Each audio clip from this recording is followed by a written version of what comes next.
കഴിഞ്ഞ ദിവസങ്ങളിൽ നാം പഠിച്ചുകൊണ്ടിരുന്നതായ വേദഭാഗത്തിന്റെ തുടർമാനമായി നാം പഠിക്കുവാനായിട്ട് പോകുകയാണല്ലോ. വേദപുസ്തകത്തിലെ പുതിയ നിയമത്തിന്റെ ഉപദേശങ്ങളുടെ എല്ലാം അടിസ്ഥാനം നമുക്കറിയാം പഴയ നിയമത്തിൽ നിന്നാണ്.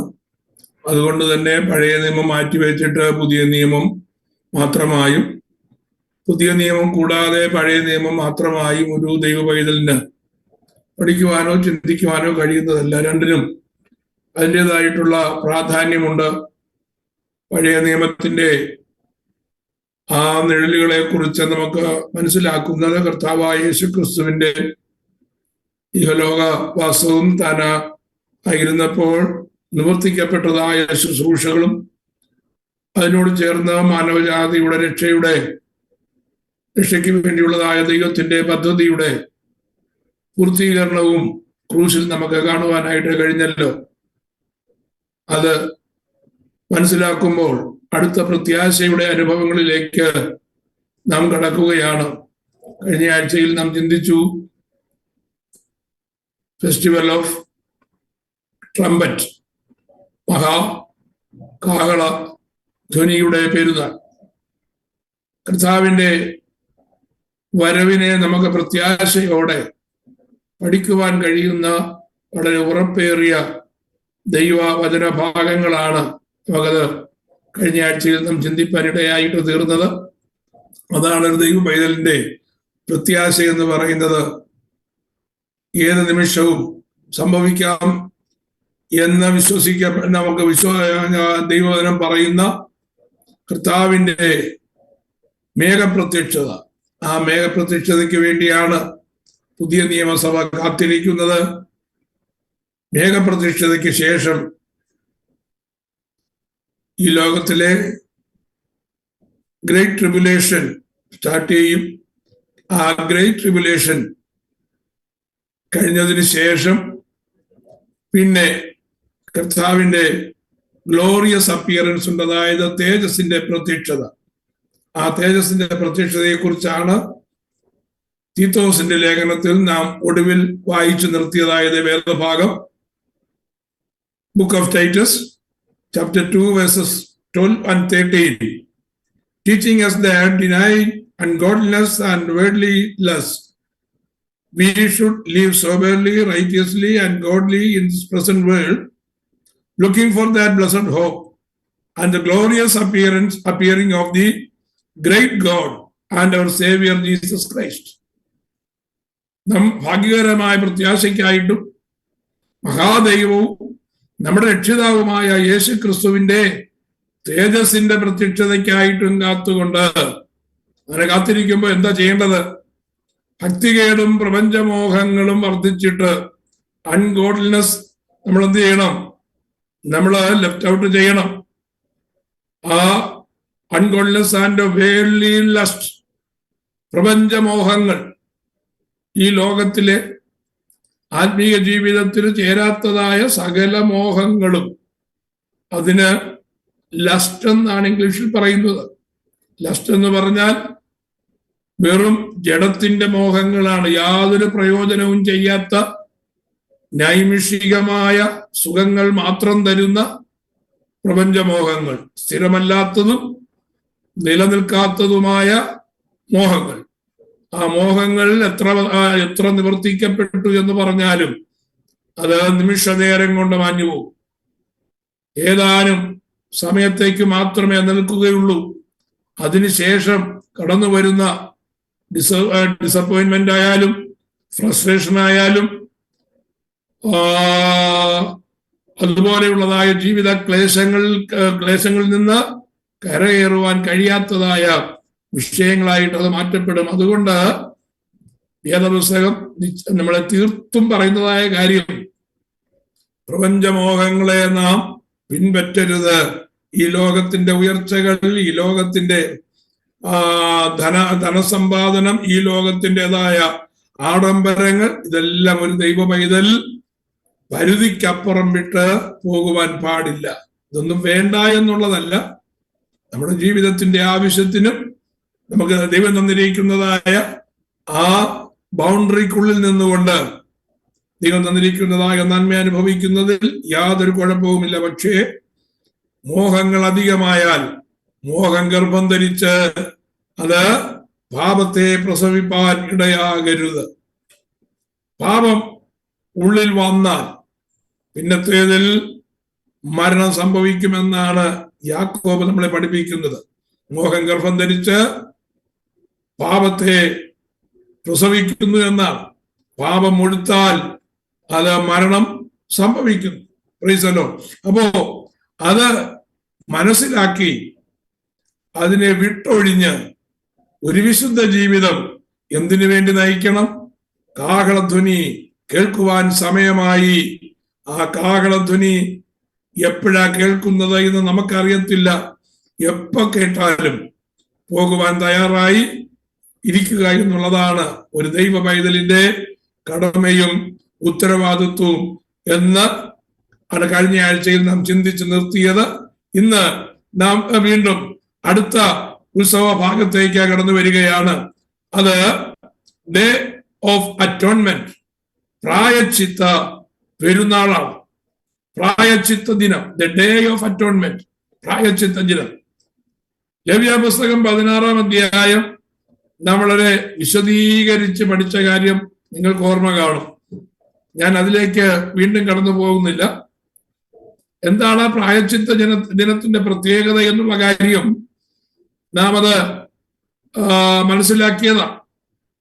7 ഉത്സവങ്ങളിൽ ഇസ്രായേൽ മക്കൾ ഏറ്റവും ആകാംക്ഷയോടെ കാത്തിരിക്കുന്നതും ഏറ്റവും താല്പര്യത്തോടെ ആയിരിക്കുന്നതുമായ ഒരു ഉത്സവമാണ് ഈ പ്രായശ്ചിത്ത ഈ മഹാപാപ പരിഹാര പെരുന്നാൾ എന്ന് പറയുന്നത്, യോം കിപ്പൂർ എന്ന് പറയുന്നതായ ആ ഉത്സവം.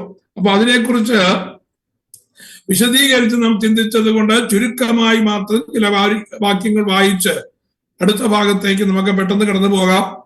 ദ യോം കിപ്പൂർ പ്രൊസീജിയർ, അത് ലേവ്യ പുസ്തകം 16-ാം അധ്യായത്തിലാണ്. ഹൈ പ്രീസ്റ്റ് ബാത്ത്, അതായത് മഹാപുരോഹിതൻ തന്നെ തന്നെ ദേഹശുദ്ധി വരുത്തുക. തന്നെ തന്നെ വരുത്തുകയല്ല, നിയമിക്കപ്പെട്ടതായ ഒരു കമ്മിറ്റിയുടെ മുമ്പാകെ അല്ലെങ്കിൽ മൂപ്പന്മാരുടെ മുമ്പാകെ തന്നിൽ തന്റെ ശരീരത്തിൽ യാതൊരു ഊനവുമില്ല എന്ന് മഹാപുരോഹിതൻ ടെസ്റ്റിങ്ങിന് വിധേയമായി തെളിയിക്കേണ്ടതുണ്ട്. മാത്രമല്ല മഹാപുരോഹിതന്റെ യോഗ്യതകളെ കുറിച്ചൊക്കെ നാം പഠിച്ചതാണ്. അത് ആ ഒരുക്കപ്പെട്ട വരുമ്പോൾ താൻ മഹാപാപ പരിഹാര യാഗമർപ്പിക്കുവാൻ യോഗ്യനാണ്. ദൈവം കൊടുത്തിരിക്കുന്നതായ ആ ന്യായപ്രമാണ പ്രകാരം തന്റെ ശരീരത്തിൽ വൈകല്യങ്ങളോ പാടുകളോ മുറിപ്പാടുകളോ അല്ലെങ്കിൽ അതിനനുസരിച്ചുള്ളതായ വൈകല്യങ്ങളോ ഒന്നുമില്ല എന്ന് സർട്ടിഫൈ ചെയ്ത് കഴിയുമ്പോൾ ആ മഹാപാപ പരിഹാര യാഗമർപ്പിക്കുന്നതിന് മുമ്പ് പുരോഹിതൻ എന്ത് ചെയ്യണം? Bull slain for the high priest house ഹോൾഡ്. പുരോഹിതൻ തനിക്കും തന്റെ കുടുംബത്തിനും വേണ്ടി കാളയെ യാഗമർപ്പിക്കണം. Incense burned inside the most holy place. എന്നിട്ട് സുഗന്ധവർഗവും എടുത്തുകൊണ്ട് അദ്ദേഹം എന്ത് ചെയ്യണം? ആലയത്തിലേക്ക് കടന്നു വരണം. Blood of bull plus goat sprinkled on mercy seat.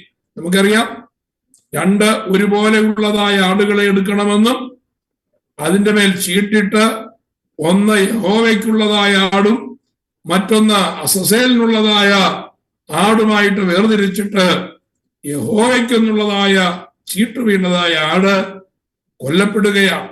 അതിന് രക്തം ശേഖരിക്കുന്നതോടൊപ്പം തന്നെ തന്റെയും തന്റെ കുടുംബത്തിന്റെയും പാപത്തിന്റെ ആ പ്രായശ്ചിത്തത്തിന് വേണ്ടി അറുക്കപ്പെട്ടതായ കാളയുടെ രക്തവും എടുത്തുകൊണ്ടാണ് സുഗന്ധവർഗവുമായി പുരോഹിതൻ എങ്ങോട്ട് കടന്നു പോകുന്നത്? ആലയത്തിലേക്ക്, ആ അതിപരിശുദ്ധ സ്ഥലത്തേക്ക് കടന്നു പോകുന്നത്. അപ്പോ അവിടെ ചെന്ന് എന്താ ചെയ്യുന്നുള്ളത് നമുക്കറിയാം. അതുകൊണ്ട് ഞാൻ ആ ഭാഗത്തേക്കൊന്നും പെട്ടെന്ന് പോകുവാനായിട്ട് താല്പര്യപ്പെടുന്നില്ല. നമുക്ക് അതിനോട് ചേർന്ന് പുതിയ നിയമത്തിൽ അത് എങ്ങനെ എന്താണ് അതിനെ പൊരുളായിട്ട് വന്നിരിക്കുന്നത് എന്ന് വിവിധ വേദഭാഗങ്ങളിൽ നിന്ന് നമുക്ക് കാണുവാനായിട്ട് കഴിയും. പുതിയ നിയമവും പഴയ നിയമവും ഒക്കെ അതിന് വളരെ സപ്പോർട്ടീവായിട്ട് നിൽക്കുകയാണ്. കാൽവറി ക്രൂശിൽ അത് നിവർത്തിപ്പാനായിട്ടിടയായി. ആണ്ടിലൊരിക്കൽ ചെയ്യുന്നതായ കാര്യം നമ്മെ സംബന്ധിച്ച് എന്തുകൊണ്ട് നാം ചെയ്യുന്നില്ല എന്ന് ചോദിച്ചാൽ, കർത്താവായ യേശു ക്രിസ്തുവിൽ അത് നിവർത്തീകരിക്കപ്പെട്ടു. അതുകൊണ്ട് ഇനി ഒരു റെപ്പറ്റീഷന്റെ ആവശ്യം വരുന്നില്ല എന്നാണ് എബ്രായ ലേഖനം നമ്മെ ഓർപ്പിക്കുന്നത്. എബ്രായ ലേഖനം 9-ാമത്തെ അധ്യായം 11-12 വാക്യങ്ങൾ വായിക്കുമ്പോൾ നമുക്കത് കാണുവാനായിട്ട് കഴിയും. 9-ാം അധ്യായം 11-12 വാക്യങ്ങൾ. ക്രിസ്തുവോ വരുവാനുള്ള നന്മകളുടെ മഹാപുരോഹിതനായി വന്നിട്ട് കൈപ്പണിയല്ലാത്തതായി എന്ന് വെച്ചാൽ ഈ സൃഷ്ടിയിൽ ഉൾപ്പെടാത്തതായി വലിപ്പവും തികവുമേറിയ ഒരു കൂടാരത്തിൽ കൂടി ആട്ടുകൊറ്റന്മാരുടെയും പശുക്കിടാങ്ങളുടെയും രക്തത്താലല്ല, സ്വന്തം രക്തത്താൽ തന്നെ ഒരിക്കലായിട്ട് വിശുദ്ധ മന്ദിരത്തിൽ പ്രവേശിച്ച് എന്നേക്കുമുള്ള വീണ്ടെടുപ്പ് സാധിച്ചു. But Christ being come and high priest of good things to come by a greater and more perfect tabernacle, not made with hands, that is to say, not of his building, neither by the bread of gods, but by his own blood, he entered in once into the holy place, having obtained eternal redemption for us. എന്നേക്കുമുള്ളതായ വീണ്ടെടുപ്പ് താൻ പ്രാപിപ്പാൻ നമുക്ക് വേണ്ടി ചെയ്യുവാനായിട്ടിടയായി തീർന്നു. കർത്താവായ യേശു ക്രിസ്തു തന്റെ രക്തം എടുത്തുകൊണ്ട് സ്വർഗീയ കൂടാരത്തിലേക്ക് കടന്നുപോയി നമ്മുടെ പാപത്തിന്റെ പ്രായശ്ചിത്തമായി തന്റെ രക്തം അവിടെ അർപ്പിക്കുവാനിടയായി. എവിടെ അർപ്പിച്ചത്? ദൈവത്തിന്റെ കൂടാരത്തിന്റെ മുമ്പാകെ. ഓരോ വ്യക്തിക്കും വേണ്ടി വ്യക്തമായും അവകാശം പറയുവാൻ കഴിയത്തക്ക രീതിയിൽ, ആശ്രയത്വത്തോടെ അടുത്ത് ചെല്ലുവാൻ കഴിയത്തക്കതായ രീതിയിൽ എന്താ ചെയ്തത്? യേശു തന്റെ രക്തവുമായിട്ട് ആ കൂടാരത്തിലേക്ക് കടന്നു ചെല്ലുവാനിടയായി. ആ കൂടാരത്തിൽ യേശു തന്റെ രക്തം അർപ്പിച്ചു കഴിഞ്ഞപ്പോ എല്ലാ മാനവജാതിയുടെയും പാപത്തിന്റെ പരിഹാരമായി അത് മാറുവാനിടയായി. ഇനിയും ഒരു യാഗത്തിന്റെ ആവശ്യമില്ല. അതോടുകൂടെ ആ യാഗം എന്നേക്കുമായി പൂർത്തീകരിപ്പാൻ ഇടയായിട്ട് തീരുകയാണ്. The Epistle of Hebrews is essentially a New Testament commentary on Yom Kippur. അതായത് എബ്രായ ലേഖനം നമ്മൾ ശരിക്കും മനസ്സിലാക്കി കഴിഞ്ഞാൽ ആ യോം കിപ്പൂറിൽ അല്ലെങ്കിൽ ആ പ്രായശ്ചിത്ത ദിനത്തിൽ എന്താണ് നടക്കുന്നത് എന്നുള്ളതിന്റെ ഒരു ഏകദേശ രൂപം നമുക്ക് കാണുവാനായിട്ട് കഴിയും. പഴയ നിയമത്തിൽ നമുക്കത് വായിക്കാൻ വിശദീകരണമൊന്നും കാണുന്നില്ല. പക്ഷേ ഞാൻ അതിന്റെ വിശദീകരണം A-to-Z കാര്യങ്ങൾ ഞാൻ നിങ്ങളോട് പറയുവാനായിട്ടിടയായിട്ട് തീർന്നല്ലോ. അത് നിങ്ങൾക്ക് ഓർമ്മയുണ്ടാകുമെന്ന് ഞാൻ കരുതുകയാണ്.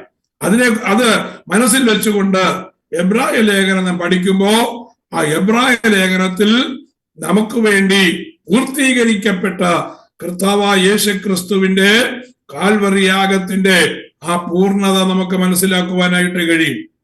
അത് ഭാഗികമായി ജാതികളോടുള്ളതായ ബന്ധത്തിൽ അല്ലെങ്കിൽ ജാതികളായ നമ്മോടുള്ളതായ ബന്ധത്തിൽ അത് നിവർത്തീകരിക്കപ്പെട്ടു. എങ്ങനെ നിവർത്തീകരിക്കപ്പെട്ടു? നാം പാപികളായി ഇരുന്നതായ സ്ഥാനത്ത് ദൈവസന്നിധിയോട് അടുക്കുവാനായി, ദൈവസന്നിധിയിലേക്ക് ചെല്ലുവാനായി നമുക്ക് യാതൊരു യോഗ്യതയില്ലാതെ നാം കാട്ടുമുന്തിരിയായി തീർന്നതായ സ്ഥാനത്ത് കർത്താവ് എന്ത് ചെയ്തു? ആ മുന്തിരിയിൽ നിന്ന് നമ്മെ വെട്ടിയെടുത്ത് നാട്ടുമുന്തിരിയോട് ചേർക്കുവാനായിട്ടിടയായി.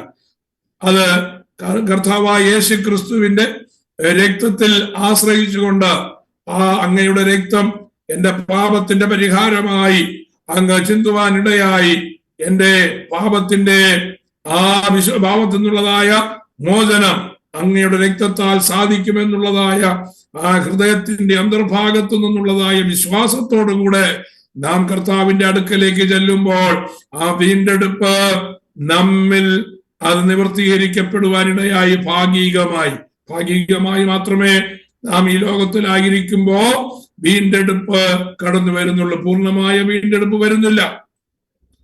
പൂർണ്ണമായ വീണ്ടെടുപ്പ് എപ്പോഴാ വരുന്നതെന്ന് ചോദിച്ചാൽ അത് വരുവാനിരിക്കുന്നതേയുള്ളൂ. പുതിയ നിയമസഭയുടെ പൂർണ്ണമായ വീണ്ടെടുപ്പ് സംഭവിക്കുന്നത് കർത്താവിന്റെ മഹത്വ പ്രത്യക്ഷതയിലാണ്. കർത്താവ് താൻ കഴിഞ്ഞ ആഴ്ച പഠിച്ചതുപോലെ കർത്താവ് താൻ ഗംഭീരനാദത്തോടും പ്രധാന ദൂതന്റെ ശബ്ദത്തോടും ദൈവത്തിന്റെ കാഹളത്തോടും കൂടെ ഇറങ്ങി വരുമ്പോ ക്രിസ്തുവിൽ മരിച്ച ജനം മുമ്പേ ഉയർത്തെഴുന്നേൽക്കുകയും പിന്നെ ജീവനോടെ ശേഷിക്കുന്നതായ നാം കർത്താവിനെ എതിരേൽപ്പാൻ മേഘങ്ങളിൽ അവനോടുകൂടെ എടുക്കപ്പെടുകയും ചെയ്യുമ്പോൾ നമ്മുടെ വീണ്ടെടുപ്പിന്റെ ആ പൂർണ്ണതയിലേക്ക് നാം എത്തിച്ചേരുവാനായിട്ടിടയാകും. ആ പൂർണ്ണതയുടെ ആരംഭ ഭാഗത്തേക്കാണ് നാം കടന്നു വരുന്നത്. നമ്മുടെ ജഡത്തിൻ്റെതായിട്ടുള്ള ആ സകല ബലഹീനതയും ദ്രവത്വം പ്രാപിക്കുന്ന ഈ മർത്യ ശരീരം, ഈ ഭൗമികമായ ശരീരം അതെന്തെയും രൂപാന്തരപ്പെടുവാനിടയാകും. ആ മർത്യ ശരീരത്തിൽ നിന്ന് വിൺമയമായ ശരീരത്തിലേക്ക് നാം മാറ്റപ്പെടും. അപ്പോഴാണ് നമ്മുടെ ശരീരത്തിന്റെ വീണ്ടെടുപ്പ് വരുന്നത്. ശരീരത്തിന്റെ വീണ്ടെടുപ്പ് നമുക്ക് ഈ ലോകത്തിലായിരിക്കുമ്പോ പ്രാപിപ്പാൻ കഴിയുകയില്ല.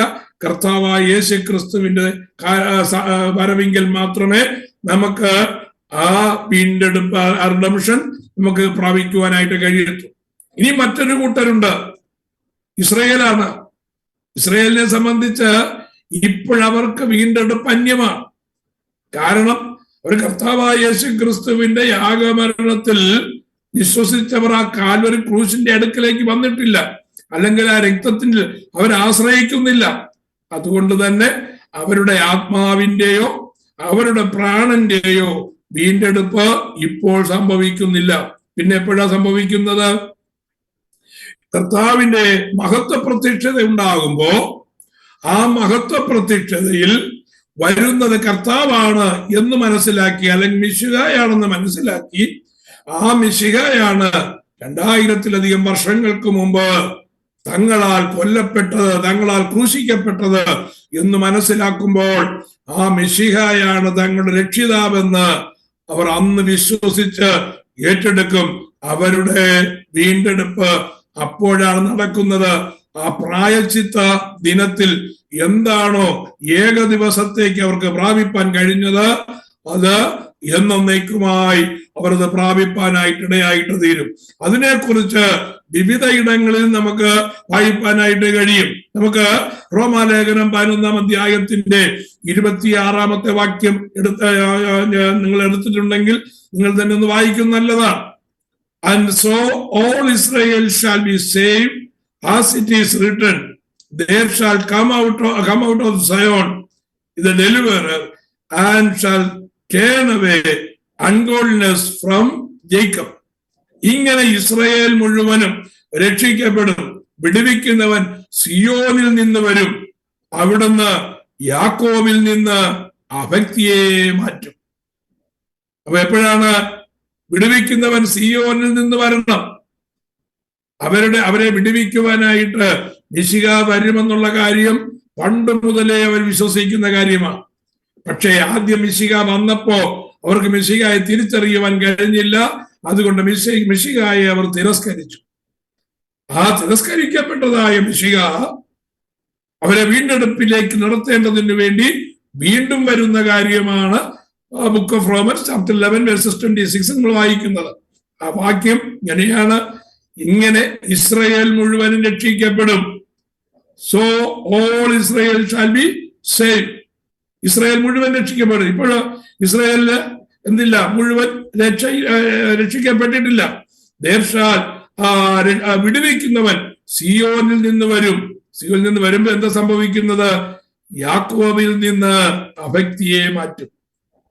നാം പുതിയ നിയമം വായിക്കുമ്പോ പലയിടത്തും ഇസ്രായേൽ എന്നും യാക്കോബ് എന്നും കാണുവാനായിട്ട് കഴിയും. പഴയ നിയമ പ്രവചനം വായിക്കുമ്പോഴും പഴയ നിയമ പുസ്തകത്തിലും ഒരേ അധ്യായത്തിൽ തന്നെ, ഒരുപക്ഷെ ഒരേ വാക്യത്തിൽ തന്നെ ഇസ്രയേൽ എന്നും യാക്കോബ് എന്നും കാണും. എന്താണ് ഇസ്രയേൽ, എന്താണ് യാക്കോബ് എന്ന് അടുപ്പിച്ച് അല്ലെങ്കിൽ സൈമൾട്ടേനിയസ്ലി അങ്ങനെ പറയാൻ എന്താ കാരണം എന്ന് ചിന്തിച്ചിട്ടുണ്ടോ? കാരണമില്ലാതെ ഒന്നും വേദപുസ്തകത്തിൽ എഴുതപ്പെടത്തില്ലല്ലോ. ഇസ്രയേൽ എന്ന പദം കൊണ്ട് സൂചിപ്പിക്കുന്നത് പാപം മോചിപ്പിക്കപ്പെട്ടതായ ജനമാണ്. യാക്കോബ് എപ്പോഴാണ് ഇസ്രയേലായി മാറിയത്? ആ യാബോക്ക് കടവിന്റെ തീരത്ത് വെച്ച് നിർബന്ധമായി ദൂതന്റെ കാലിൽ കെട്ടിപ്പിടിച്ച് കരഞ്ഞ് എന്നെ അനുഗ്രഹിച്ചല്ലാതെ ഞാൻ നിന്നെ വിടുകയില്ല എന്ന് പറഞ്ഞ് അനുഗ്രഹം പിടിച്ചു വാങ്ങിയതായ യാക്കോബിന്റെ പേര് മാറ്റി. എന്നിട്ട് പറഞ്ഞു, ഇനിയും നീ ഇസ്രയേലായിരിക്കും. അപ്പോ ഇസ്രയേൽ എന്ന പേര് വന്നത് എപ്പോഴാന്ന് ചോദിച്ചു കഴിഞ്ഞാൽ, ദൈവത്തിൽ അവൻ പൂർണ്ണമായും ആശ്രയിക്കുകയും ദൈവത്തിങ്കൽ നിന്ന് അവൻ വിശ്വാസത്തോടെ ആ അനുഗ്രഹം ഏറ്റെടുക്കുകയും ചെയ്ത് കഴിഞ്ഞപ്പോ അവന്റെ പേരെന്തായി മാറി? ഇസ്രയേൽ എന്ന് മാറി. അതിനു മുമ്പ് അവന്റെ പേരെന്തായിരുന്നു? അതിനു മുമ്പ് അവന്റെ പേര് യാക്കോബ് എന്നായിരുന്നു. ഈ ഇസ്രയേൽ എന്ന് പറയുന്നതായ ജനത്തിന്റെ എല്ലാവരും അങ്ങ് അവിശ്വാസികളായി മാറിയിട്ടില്ലെന്ന് നമുക്കറിയാം. അതിൽ ഒരു ഭാഗം എപ്പോഴും ദൈവത്തിന്റെ സന്നിധിയിൽ ദൈവത്തിലുള്ളതായ ആശ്രയം അവര് ഉറപ്പിച്ചിരുന്നു. നമുക്കറിയാം, രാജാക്കന്മാരുടെ പുസ്തകവും ദിനവൃത്താന്ത പുസ്തകവും ഒക്കെ വായിക്കുമ്പോൾ നമുക്കറിയാം, അവിടെ ദൈവത്തിൽ ആശ്രയിക്കുകയും ആ ദൈവിക രക്ഷയിൽ പുകഴുകയും ചെയ്യുന്നതായ ജനത്തെ വേദപുസ്തകം വിളിക്കുന്നത് ഇസ്രയേൽ എന്നാണ്. എന്നാൽ ദൈവത്തെ ത്യജിച്ച് ആ കൽപ്പനകളെ ത്യജിച്ച് ജാതീയാചാരങ്ങളിലേക്കും ദൈവിക പ്രമാണത്തിലേക്കും അകന്നുപോയതായ ജനത്തെ യാക്കോബ് എന്ന് പറയുന്നതായ പദം കൊണ്ടാണ് സൂചിപ്പിക്കുന്നത്. യാക്കോബും ഇസ്രയേലും ഒരേ ജനമാണ്, പക്ഷേ രണ്ട് സ്പിരിച്വൽ തലങ്ങളിലാണ് അല്ലെങ്കിൽ സ്പിരിച്വൽ ലെവലിലാണ് അവർ നിൽക്കുന്നത്. ഒന്ന് ദൈവത്തിങ്കിലുള്ളതായ ആശ്രയം സൂക്ഷിക്കുകയും മറ്റൊന്ന് ദൈവത്തിങ്കിൽ നിന്നുള്ളതായ ആശ്രയത്തിൽ നിന്ന് മാറി പിന്മാറ്റത്തിലേക്കും ദൈവത്തെ ത്യജിച്ച് കളയുന്നവരുടെ ലിസ്റ്റിലേക്ക് മാറ്റപ്പെടുന്നത് കൊണ്ടാണ് ആദ്യത്തെ കൂട്ടരെ ഇസ്രയേൽ എന്നും രണ്ടാമത്തെ കൂട്ടരെ യാക്കോബ് എന്നും പറയാൻ കാരണം. റോമാലേഖനത്തിൽ പൗലോസ് പറയുന്നത് എന്താണ്? ഇങ്ങനെ ഇസ്രയേൽ മുഴുവൻ രക്ഷിക്കപ്പെടും, അവിടുന്ന് യാക്കോബിൽ നിന്ന് ആ ഭക്തിയെ മാറ്റും. അപ്പൊ യാക്കോബിന്റെ സ്വഭാവം എന്താ? ആ ഭക്തിയാണ് യാക്കോബിന്റെ സ്വഭാവം. ഭക്തി വിട്ടുകളഞ്ഞു, ദൈവാശ്രയം വിട്ടുകളഞ്ഞു, ദൈവിക കൽപ്പനകൾ വിട്ടുകളഞ്ഞു, പ്രമാണം വിട്ടുകളഞ്ഞു. അങ്ങനെ പ്രമാണം വിട്ടുകളഞ്ഞതായ ആ ജനത്തെ നോക്കി പറയുന്നത് യാക്കോബിന്റെ സന്തതികൾ എന്നാണ്. എന്നാൽ കർത്താവിന്റെ വരവെങ്കിൽ ഇസ്രയേൽ മുഴുവനായും രക്ഷിക്കപ്പെടും. പിന്നെ യാക്കോബ് എന്നുള്ളതായ പേരിൽ ഒരു ജനം അവിടെ കാണുകയില്ല. എന്തുകൊണ്ട് കാണുകയില്ല? തേജസ്സിന്റെ പ്രത്യക്ഷതയിൽ അക്ഷരികമായി ഇറങ്ങി വരുന്ന അവരുടെ മിശിഹാ തമ്പുരാനെ അവർ കാണുമ്പോ ജനം ഒന്നടങ്കം, ഒരു രാഷ്ട്രം ഒറ്റ ദിവസം കൊണ്ട് പിറക്കുന്നത് പോലെ ഇസ്രയേൽ ഒന്നടങ്കം പാപത്തിന്റെ ആ വലിയ ദുഃഖം അല്ലെങ്കിൽ അനുതാപം അവരുടെ ഹൃദയത്തിലേക്ക് വന്നിട്ട് ഒന്നിച്ചവർ നിലവിളിച്ചുകൊണ്ട് കർത്താവായ യേശുക്രിസ്തുവിനെ അവരുടെ രക്ഷിതാവായി സ്വീകരിക്കുമ്പോ യാക്കോബിന്റെ രക്ഷ പൂർത്തീകരിച്ച് ഇസ്രയേൽ പൂർണ്ണമായും രക്ഷിക്കപ്പെടുന്നതായ അനുഭവത്തിലേക്ക് വരുന്ന കാര്യമാണ് റോമാലേഖനത്തിൽ രേഖപ്പെടുത്തിയിരിക്കുന്നത്. ഈ റോമാലേഖനം 3-ാം അധ്യായത്തിന്റെ 25-ാമത്തെ വാക്യത്തിൽ എന്താ വായിക്കുന്നത് നമ്മൾ നോക്കിയേ. Whom God set forth as a propitiation by his blood, the mercy seat, propitiation, the blood sprinkled on the corporate is same word as propitiation in Romans 3:25. അതായത് 3-ാം അധ്യായത്തിന്റെ 25-ാമത്തെ വാക്യം ഞാൻ എടുത്തോട്ടെ. റോമാലേഖനം 3-ാം അധ്യായം. വിശ്വസിക്കുന്നവർക്ക് അവൻ തന്റെ രക്തം മൂലം പ്രായശ്ചിത്തമാകുവാൻ വിശ്വസിക്കുന്നവർക്ക് അവന്റെ രക്തം മൂലം പ്രായശ്ചിത്തമാകുവാൻ ദൈവം അവനെ പരസ്യമായി നിർത്തിയിരിക്കുന്നു. അപ്പോ പ്രായശ്ചിത്തമായി ദൈവം കർത്താവായ യേശുക്രിസ്തുവിനെ പരസ്യമായി നിർത്തിയിരിക്കുക. പ്രൊപ്പിറ്റേഷൻ പ്രായശ്ചിത്തമായി നിർത്തിയിരിക്കുകയാണ്. കാരണം നമ്മൾ പാപം ചെയ്ത് മരണത്തിലേക്ക് പോകുവാനായിട്ടിടയ, അല്ലെങ്കിൽ മരണത്തിന്റെ ആടുകളായി തീർന്നു. ആർക്കും വിടുവിക്കുവാൻ പറ്റാത്തതായ ഒരവസ്ഥയിൽ നാം എത്തി നിൽക്കുകയാണ്. എന്നാൽ കർത്താവായ യേശുക്രിസ്തുവിന്റെ സന്നിധിയിലേക്ക് കടന്നു വന്ന് ആ രക്തത്തിൽ നാം ആശ്രയിച്ചു കഴിയുമ്പോൾ കർത്താവായ യേശുക്രിസ്തുവിന്റെ രക്തം നമ്മെ പാപത്തിൽ നിന്ന് വിടുവിപ്പാനിടയായിട്ട് തീർന്നു. നമുക്കുള്ളതായ ശിക്ഷ ആരെടുത്തു? കർത്താവായ യേശുക്രിസ്തു അത് ഏറ്റെടുത്തത് കൊണ്ട് നമുക്ക് പകരം പ്രായശ്ചിത്തമായി കർത്താവ് മാറിയ കാര്യമാണ് ഇവിടെ രേഖപ്പെടുത്തിയിരിക്കുന്നത്.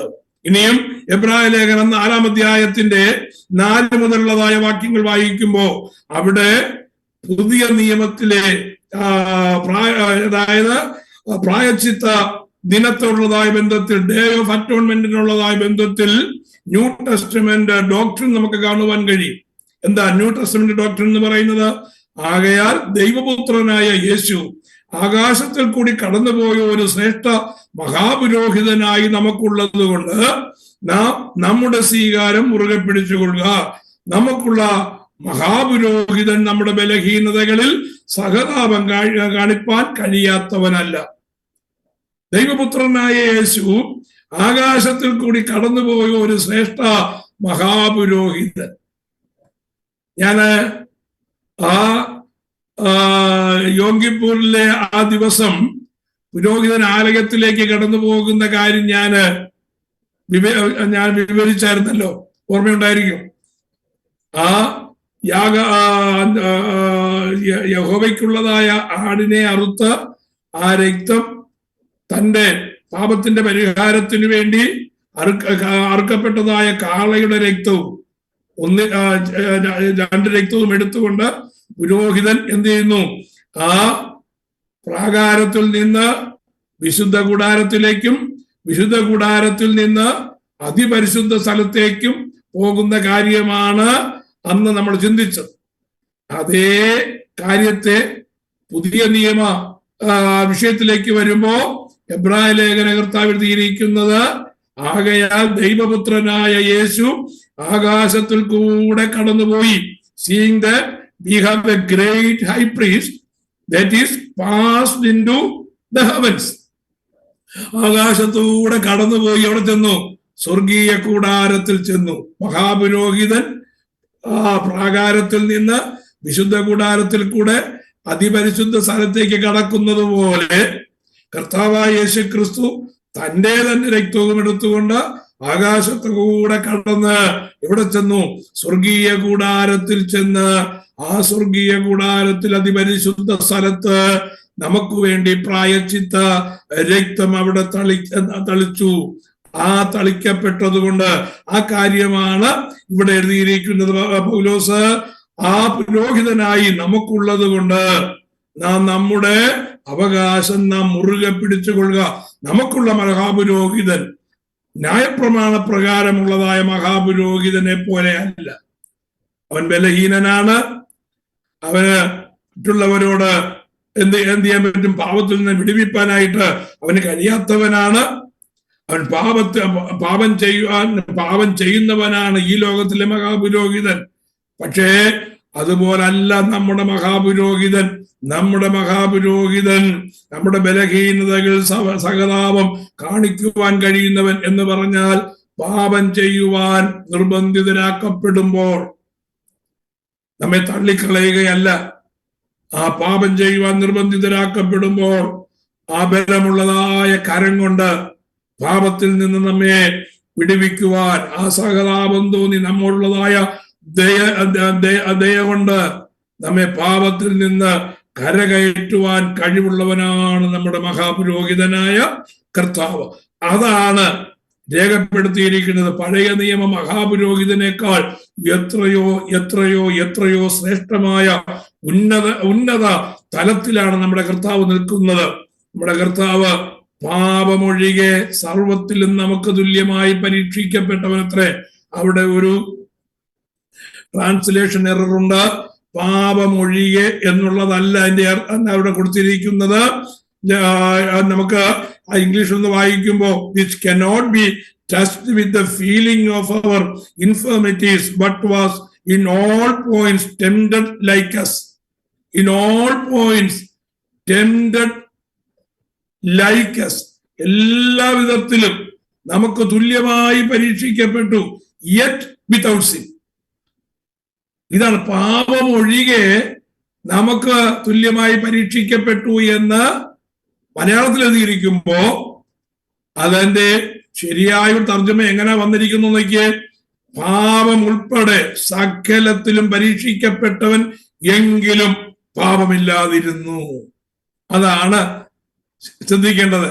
പാപത്താൽ പരീക്ഷിക്കപ്പെട്ടവനല്ലെങ്കിൽ പാപത്താൽ പരീക്ഷിക്കപ്പെടുന്ന നമ്മളെ കർത്താവിന് വിടുവിപ്പാൻ കഴിയത്തില്ല. പറഞ്ഞു മനസ്സിലായോ? പാപത്താൽ പരീക്ഷിക്കപ്പെടാത്ത ഒരുവനാണ് കർത്താവെങ്കിൽ പാപത്താൽ പരീക്ഷിക്കപ്പെടുന്ന നമ്മെ കർത്താവിന് എങ്ങനെ വിടുവിപ്പാൻ കഴിയും? ലോകത്തിൽ കഷ്ടം അനുഭവിക്കുന്നതായ മനുഷ്യൻ, സ്വർഗത്തിൽ പരിശുദ്ധ സ്ഥലത്തിരിക്കുന്നതായ ദൈവം, രണ്ടും രണ്ടു തലങ്ങളിലാണ്. നാം കടന്നു പോകുന്നതായ കഷ്ടതകളിൽ നമ്മോട് സഹതാപം കാണിക്കണമെങ്കിൽ, ഞാനിവിടെ ഒരു മണിമാളികയിൽ ഇരിക്കുന്നു എന്ന് വിചാരിക്കുക.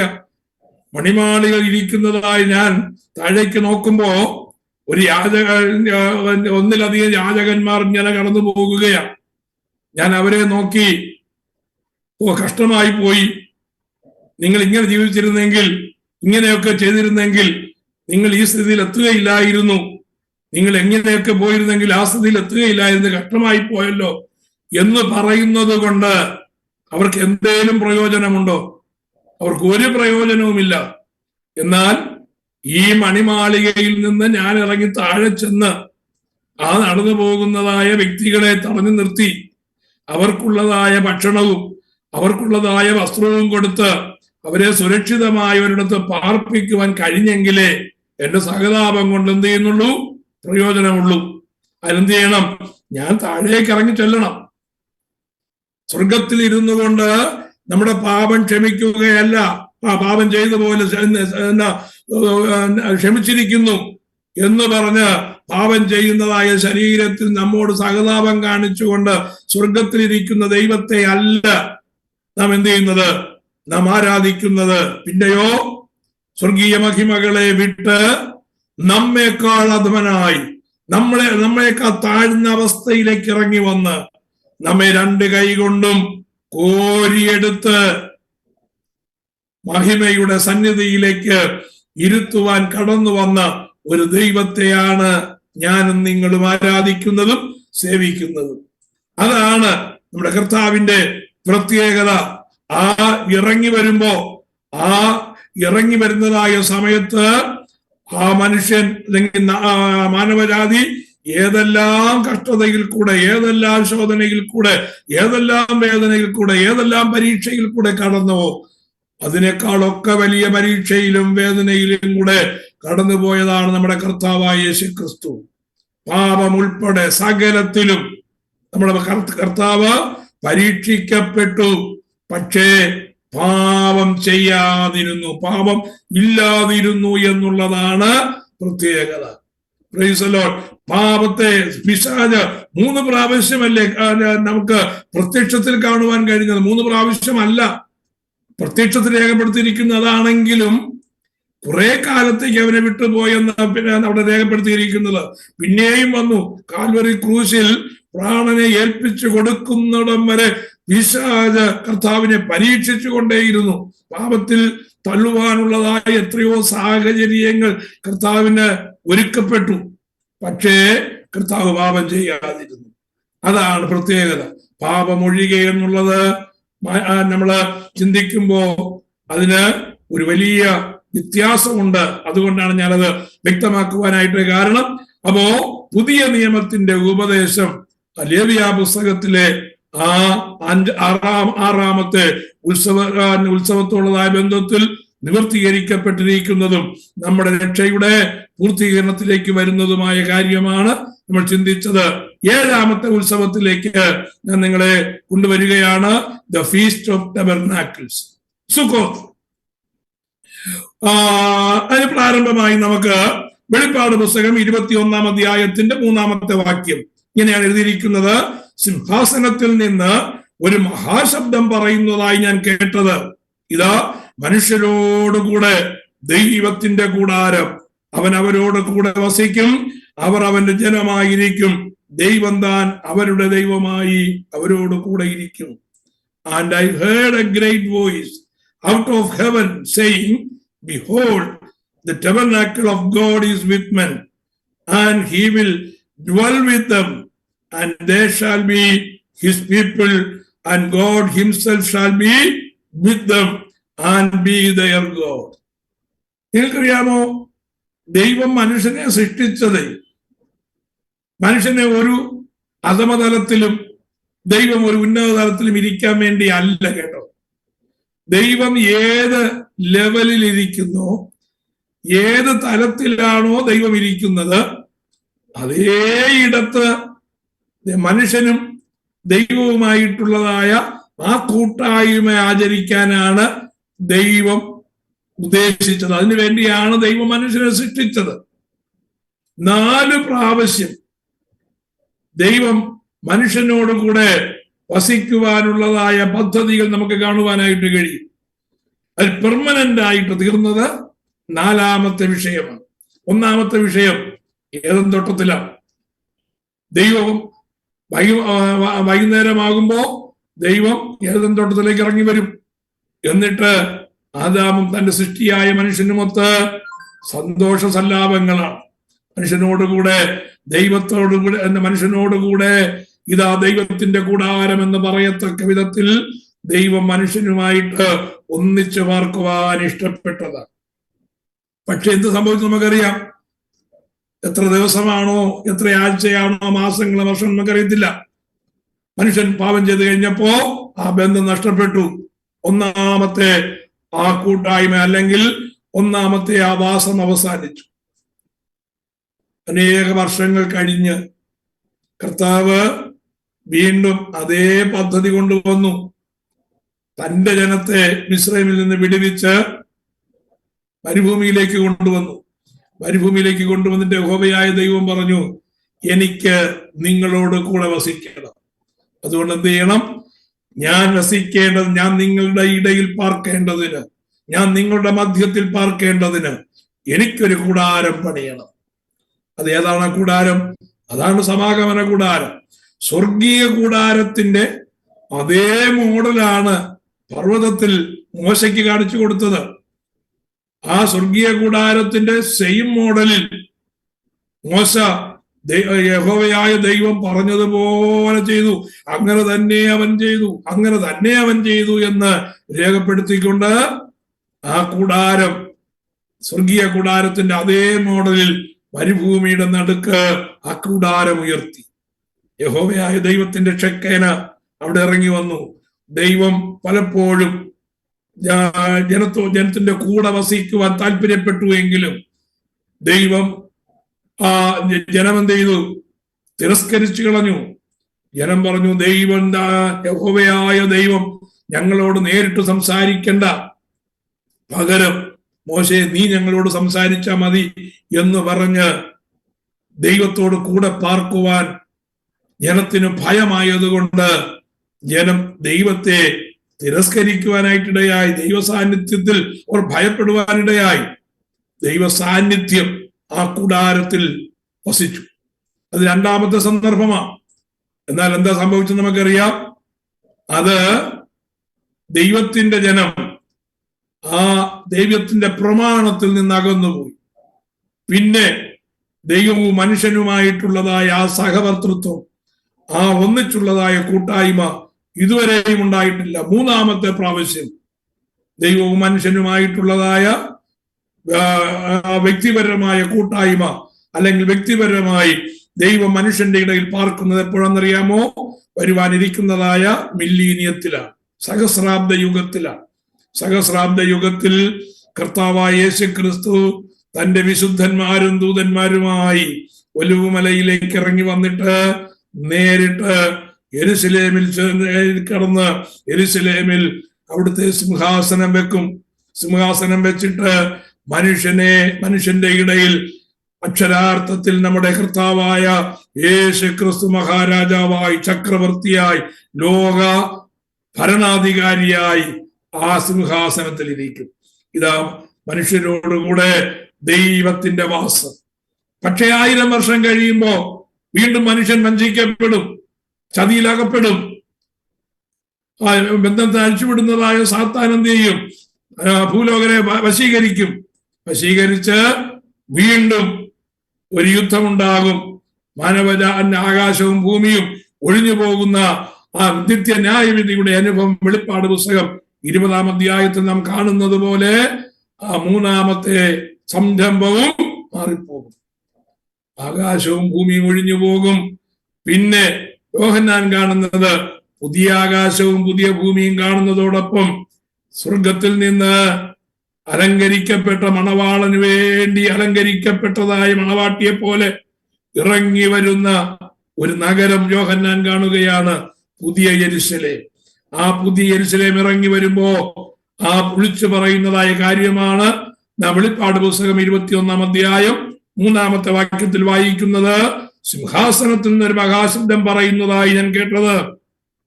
I heard a great voice out of heaven saying, Behold, the tabernacle of God is with men.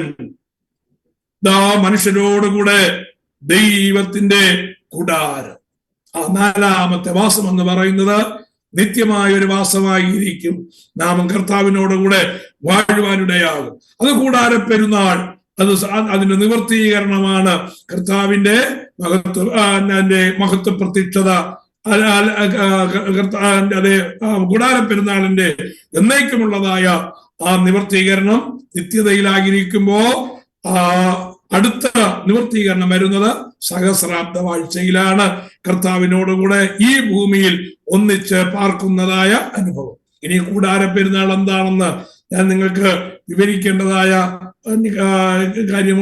അക്ഷരാർത്ഥത്തിലുള്ളതായ കൂടാര പെരുന്നാൾ ഞാൻ നിങ്ങൾക്ക് ജസ്റ്റ് 2 മിനിറ്റ് ഉണ്ടെന്ന് പറയാം. ഈ കൂടാര പെരുന്നാളിന്റെ ആചരിക്കുന്നത് 7 ദിവസമാണ്.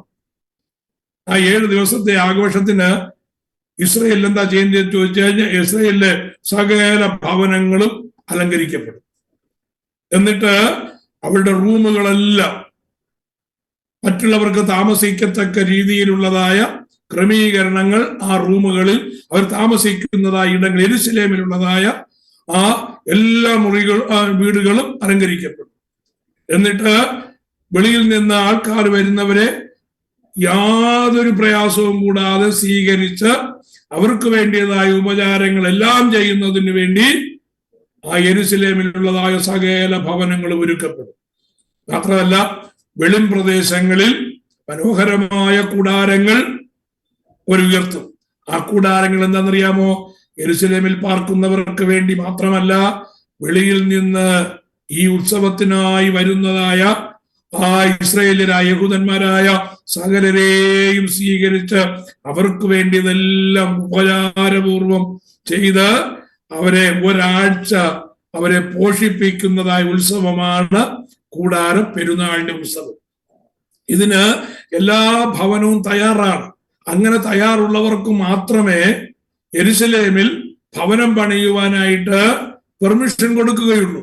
അപ്പോ ഭവനം പണിയുമ്പോൾ അതിൻ്റെതായിട്ടുള്ള മോഡലുകളുണ്ട്, അതിൻ്റെതായിട്ടുള്ള ക്രമീകരണങ്ങൾ ആ ഭവനത്തിൽ കാണണം. റൂമുകളുടെ എണ്ണമായാലും റൂമിന്റെ വലിപ്പമായാലും കാണണം. മാത്രമല്ല എത്ര പേർ വന്നാലും അവരെ സ്വീകരിക്കത്തക്ക രീതിയിലുള്ളതായ ക്രമീകരണങ്ങൾ അവർ ചെയ്യുകയും വേണം. വെളിയിലൊക്കെ താമസിക്കുന്ന ചിതറിപ്പാർക്കുന്നതായ യഹൂദന്മാരുണ്ട്, അന്യനാടുകളിൽ പാർക്കുന്ന യഹൂദന്മാരുണ്ട്. അവരെല്ലാവരും ഈ ഉത്സവത്തിന് എല്ലാവരും എന്ത് ചെയ്യും? ഇവിടെ വരും. പ്രത്യേകിച്ച് മഹാപാപ പരിഹാര പെരുന്നാളിന് മിക്കവാറും എല്ലാവരും ആ ഉത്സവത്തിന് കാണും. അതോട് ചേർന്ന് തന്നെയാണ് ഈ കൂടാര പെരുന്നാൾ ആചരിക്കുന്നത്. അപ്പൊ ഈ കൂടാര പെരുന്നാളിന് വരുന്നതായ എല്ലാവർക്കും വേണ്ടിയുള്ളതായ ആ ആതിഥ്യ മര്യാദ അവർ കാണിക്കും. ഇതെന്തിനാണ് എന്താന്ന് ചോദിച്ചു കഴിഞ്ഞാൽ, ഒടുവിൽ എല്ലാവരും കൂടിച്ചേരുന്ന ഒരു വലിയ കൂട്ടായ്മയുടെ അടയാളമാണ് കൂടാരപ്പെരുന്നാൾ. വരുവാനിരിക്കുന്നതായ നിത്യതയിൽ നാം എല്ലാവരും ഒന്നിച്ച് കർത്താവിനോടുകൂടെ ദൈവത്തിന്റെ ജനമെല്ലാം ഒന്നിച്ച് ആയിരിക്കുമെന്ന് കാണിക്കുന്നതാണ് കൂടാരപ്പെരുന്നാൾ. ആ കൂടാരപ്പെരുന്നാൾ അന്ന് ആചരിക്കണമെങ്കിൽ ഇന്ന് നാം എന്തായിരിക്കണം? നാം ആ കൂടാരപ്പെരുന്നാളിന്റെ ആചരിക്കുന്നവരുടെ സ്വഭാവമുള്ളവരായി തീരണം. അയലത്തുകാരെ കണ്ടു കഴിഞ്ഞാൽ മുഖം വീർപ്പിച്ച്, അടുത്ത സഭക്കാരെ കണ്ടു കഴിഞ്ഞാൽ പിണങ്ങി, അല്ലെങ്കിൽ ഒരേ ബായിലിരുന്ന് ആരാധിക്കുന്നവർ എന്തെങ്കിലും ഒന്ന് പറഞ്ഞു എന്ന് വിചാരിച്ച്, എന്തെങ്കിലും ഒന്ന് കാണിച്ചു എന്ന് വിചാരിച്ച്, അല്ലെങ്കിൽ ചെയ്ത സഹായം ചെയ്തില്ല എന്ന് വിചാരിച്ച് മുഖം വീർപ്പിച്ച്, അല്ലെങ്കിൽ ഭിന്നത ഭാവിച്ച്, പിണക്കം ഭാവിച്ച്, ഈർഷ്യ ഭാവിച്ച് പോകുന്നവർക്ക് ഈ കൂടാരപ്പെരുന്നാളിന് പങ്കും ഓഹരിയും കാണത്തില്ല എന്നുള്ള കാര്യം ഓർക്കണം. ഇത് മനസ്സിലാക്കിയാണ് പൗലോസ് ഗലാത്യ ലേഖനം 5-ാം അധ്യായം 19 മുതലുള്ളതായ വാക്യങ്ങൾ വായിക്കുമ്പോൾ ജഡത്തിന്റെ പ്രവൃത്തികൾ ഇന്നതാണെന്ന് പറഞ്ഞ് ഒരു 15 കൂട്ടം കാര്യങ്ങൾ പറഞ്ഞിട്ട്, ഇത് ചെയ്യുന്നവർ സ്വർഗരാജ്യം അവകാശമാക്കുകയില്ല എന്ന് മുമ്പ് പറഞ്ഞതുപോലെ ഞാൻ പിന്നെയും പറയുന്നു. അവിടെ എന്താണ് തടസ്സമായി നിൽക്കുന്ന? വലിയ വലിയ പാപങ്ങൾക്ക് ഇടയ്ക്ക് കിടക്കുന്ന കുറച്ച് ചെറിയ പാപങ്ങളുണ്ടെന്ന് നമ്മൾ ഗണ്യമാക്കാറില്ല. വലിയ പാപങ്ങളെ പോലെ തന്നെ, ദുർനടപ്പിനെ പോലെ തന്നെ, വ്യഭിചാരത്തെ പോലെ തന്നെ, അശുദ്ധിയെ പോലെ തന്നെ ആ ഈക്വൽ ദോഷമാണ് അസൂയയ്ക്കുള്ളത്, ഈക്വൽ ദോഷമാണ് പിണക്കത്തിനുള്ളത്, ഈക്വൽ ദോഷമാണ് ക്രോധത്തിനുള്ളത്. ആ നിസാരമായി കളയുന്നതായ പാപങ്ങൾ ഈ കൂടാരപ്പെരുന്നാളിന് പങ്കെടുക്കുവാൻ തടസ്സമായി നിൽക്കുന്നത് കൊണ്ടാണ് പൗലോസ് പലയിടങ്ങളിൽ സ്വർഗരാജ്യത്തേക്കുള്ളതായ പ്രവേശനം നിഷേധിക്കുന്ന ഈ ഒരു ഉത്സവത്തെ കുറിച്ച് പറയാൻ കാരണം. ആകയാൽ ഈ 7 ഉത്സവങ്ങളുടെയും ആത്മീയാർത്ഥങ്ങൾ മനസ്സിലായി എന്ന് കരുതുന്നു. ഇതാണ് നമ്മുടെ ഉപദേശത്തിന്റെ അടിസ്ഥാനപരമായ കാര്യങ്ങൾ. കർത്താവായ ദൈവം നമ്മെ സഹായിക്കട്ടെ. ഇതിൽ നിന്ന് നിങ്ങൾക്ക് എന്തെങ്കിലും ഇനിയും ഫർദർ അറിയുവാനുള്ളതായ താല്പര്യമുണ്ടെങ്കിൽ നിങ്ങൾ എന്നോട് പറയുക. അത് നിശ്ചയമായും നമുക്ക് സംശയങ്ങൾ നിർത്താൻ കർത്താവ് സഹായിക്കുമാറാകട്ടെ.